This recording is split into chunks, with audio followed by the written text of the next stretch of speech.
तो गाइज आज मैं आपको बताने वाला हूँ कैटेगरीज ऑफ सोल्स।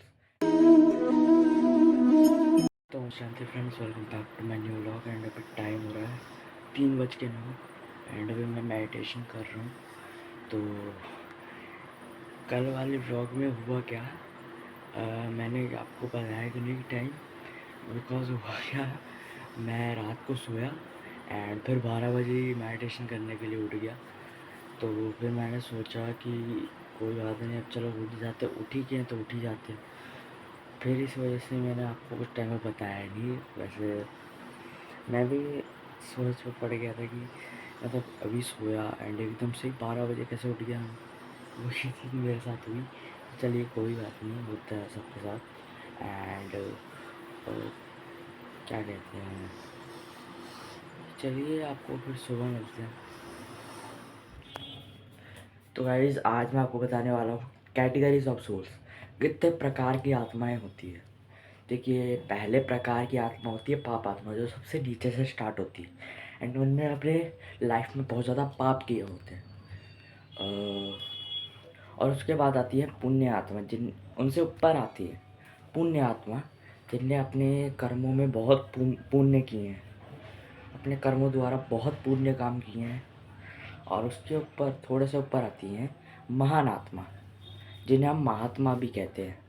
जैसे महात्मा गांधी, तो उनने क्या किया होता है, उनने अपने लाइफ में बहुत महान काम किए होते हैं। जैसे महात्मा गांधी हो गए, ऐसे तो बहुत सारे महान आत्माएं हैं। और उसके बाद उससे ऊपर आती है धर्म आत्मा, जिनने धर्म की स्थापना की होती है। एग्जाम्पल है श्री गुरु नानक जी और जीसस क्राइस्ट। तो इनने धर्म स्थापन किया है, इन्हें इसलिए इन्हें कहा जाता है धर्म आत्मा। एंड फिर उनसे ऊपर आती है देव आत्माएं, जो इन सब आत्माओं से ऊंच होती है एंड उन्हें हम कहेंगे देव आत्मा। फिर उनसे ऊपर आती है परमात्मा, जो इन सभी आत्माओं से ऊंचे से ऊंचा है, जिन्हें हम परमात्मा भी कहते हैं।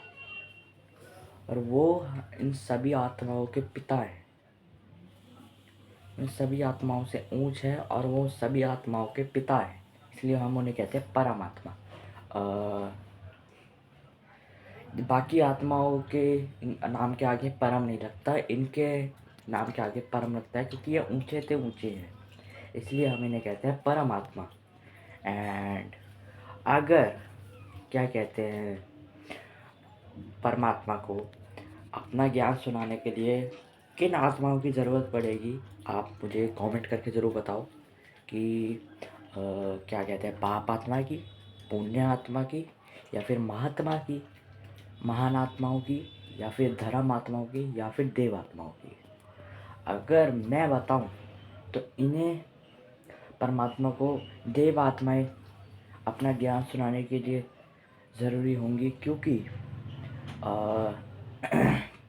देव आत्माओं में सबसे पहले आते हैं ब्रह्मा, प्रजापिता ब्रह्मा। उनके आपने दाढ़ी भी देखी होगी, वाइट दाढ़ी दिखाती है, और 3 मुखी, कहीं कहीं 4 मुखी भी दिखाते हैं। एंड आपको एक चीज़ मैं आपको बता दूं कि अगर आप और किन्हीं देवी देवताओं को देखेंगे तो उनके आपको वाइट दाढ़ी नहीं दिखाएंगी, या फिर उनकी दाढ़ियाँ ही नहीं दिखाएंगे होंगी। श्री राम, श्री कृष्ण, उनके कभी भी वाइट दाढ़ी नहीं दिखाएगी। और जैसे बाकी देवताओं के हाथ में शस्त्र दिखाए गए हैं, इनके हाथ में शास्त्र दिखाए गए हैं। उनके हाथ में शस्त्र दिखाए गए, इनके हाथ में शास्त्र दिखाए गए हैं।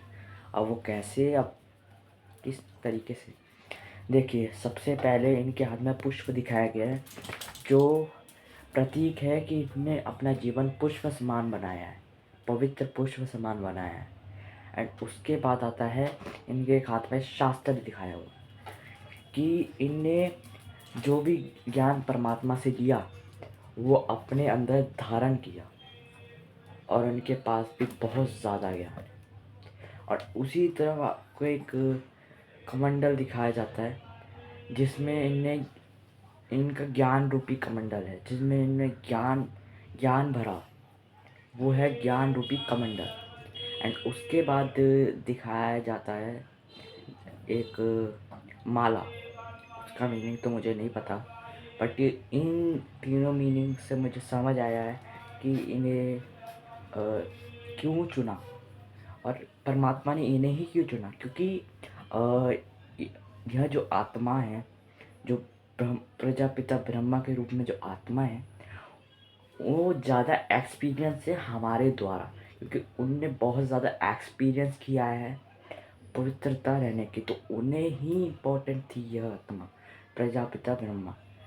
एंड इसलिए परमात्मा ने इन्हें चुना। बाकी अगर आपको नॉलेज अच्छा लगा तो इस वीडियो को लाइक करना, क्योंकि ऐसी ही नॉलेज मैं आपको देता रहता हूँ।